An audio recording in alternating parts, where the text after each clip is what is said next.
Peter Bernstein, Senior Editor of TMCnet.com, and we are here at Interactions 13 already. 13. With Dr. Don Brown, who is the founder and CEO of Interactive Intelligence, and this has been a delight. I've watched the show grow, and I've watched the industry grow, and you guys have been true leaders, and congratulations on that. What I wanted to talk about, since we've talked to a bunch of your folks, is to get the view from the CEO level about what it's like to manage a growing company. And because of your message this year, the tagline for the conference is delivering the experience. How are you delivering the experience for your customers to make sure you're staying ahead? Mm-hmm. Well, in terms of managing a growing company, it's a challenge. It's a little bit of a whirlwind. This week certainly has been meeting with people from all over the world. This is our first global conference, so we have people from Turkey, Japan, Europe, all over the place, South America. So it's been a lot of fun. Overall, it's made easier by the fact that we're growing.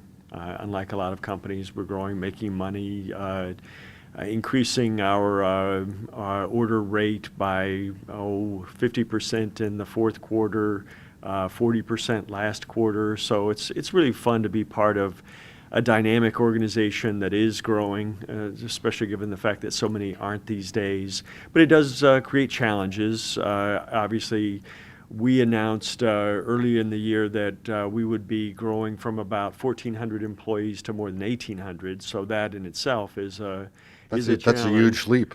Yeah, to find 450 qualified people around the world. It makes us popular here in Indianapolis, our hometown, where we announced that 250 or so of those positions would be. But it's a real challenge, so we've had to scale up all parts of our business.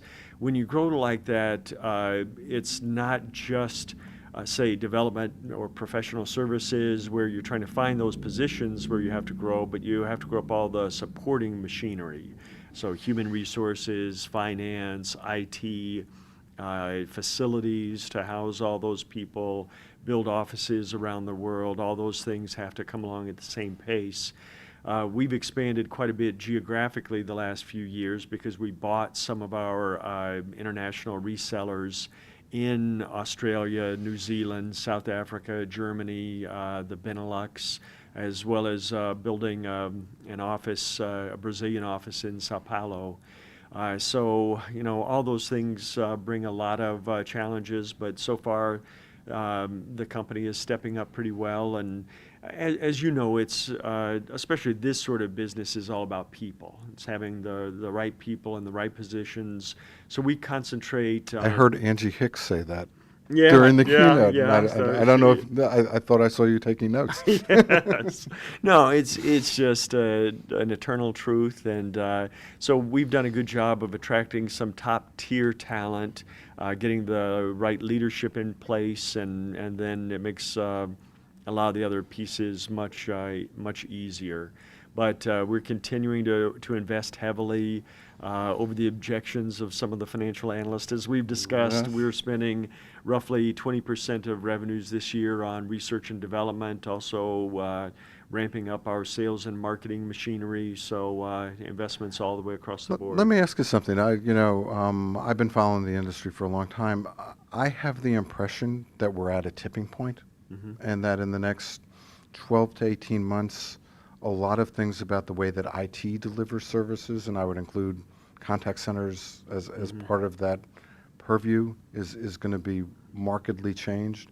And that's why, you're investing as much as you're doing in R&D, to me looks like the smart thing to be doing right now.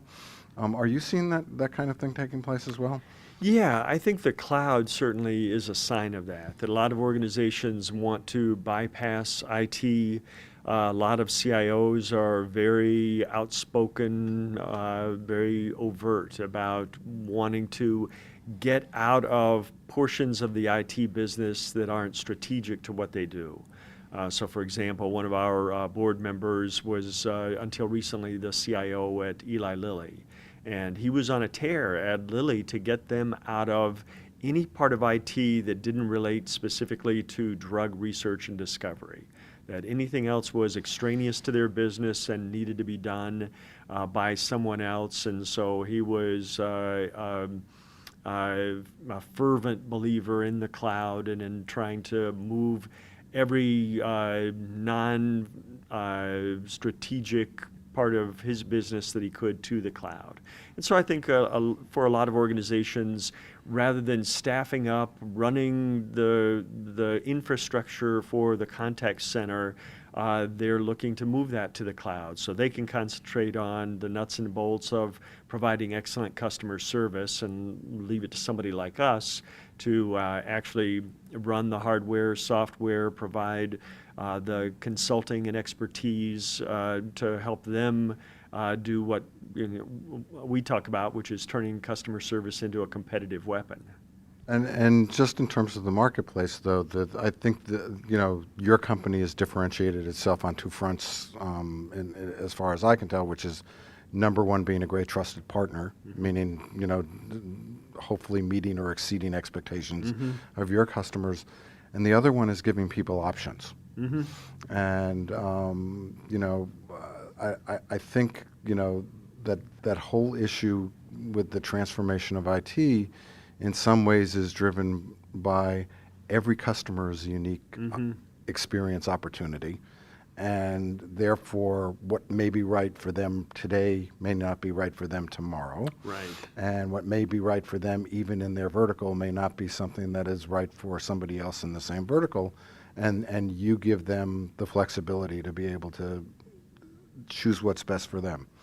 We do. From the beginning, we've been big believers in multimedia, multimodal approach to customer service because, as you say, different customers want different things. They need different channels into the business. I know one of our large customers is Intuit, and they've seen a tremendous change the last few years in terms of the percentage of customers that come in via text chat compared to telephone calls. They've seen it go from 2/3 telephone calls, 1/3 text chat to the reverse.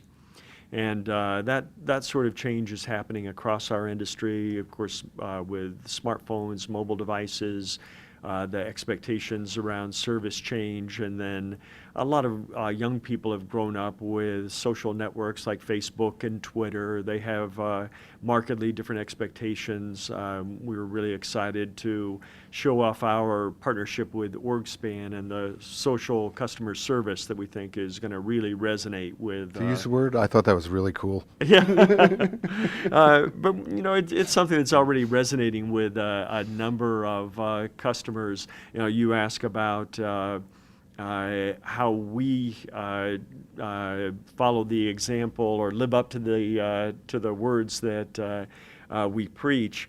And so we adopt our own technology. Of course, we use CIC for all of our customer service. We provide various channels of communication, chat, email, SMS. We've built an interaction mobilizer application for our customers to deal directly with our support organization. We'll be putting up a social customer service portal using the OrgSpan service for that sort of service that allows a customer to choose their own agent and do the and marketplaces giving people a whole lot of capability to be able to leverage your platform as well. So and extend that platform. Yeah. So as we've grown, we've put more focus on building out an ecosystem with other partners. We showed off integrations with Zendesk, Salesforce.com, our iPad supervisor, the video capabilities. So a lot of cool things that I think we've been able to use to demonstrate that we do embrace all these different technologies and want to assemble them in a way that allows our customers to put them to use for the various customer segments that they have to deal with. So I can't let you go because I've been briefed. Tell me about document management. Well, and interactive intelligence and why it's important.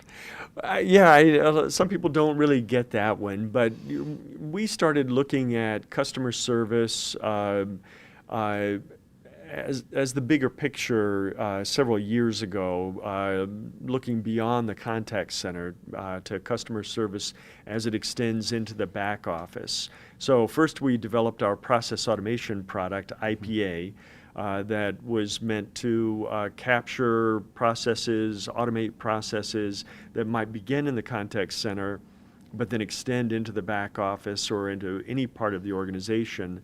And amazingly enough, once you have customer contacts and processes, you have documents. For better or worse, you're going to have documents. There's still all sorts of documentation that flows around. One important vertical industry for us is the insurance industry, and their document management is especially important. So we've labored largely in secret the last 3 years building a next generation cloud-focused document management solution that we were proud to introduce at the show this year. And it's got something a little different from your grand old, document management system, which is it's communications enabled. Absolutely. It's built right on top of a communications platform. It's also process enabled because all these things fit together. The contact center solution, the process automation function, as well as the document management, and it's all available on premises or from the cloud. Terrific. Anyway, thank you, Don. My pleasure. Terrific show. glad you Always a enjoyed pleasure it. to come, and great success. All right, thank you.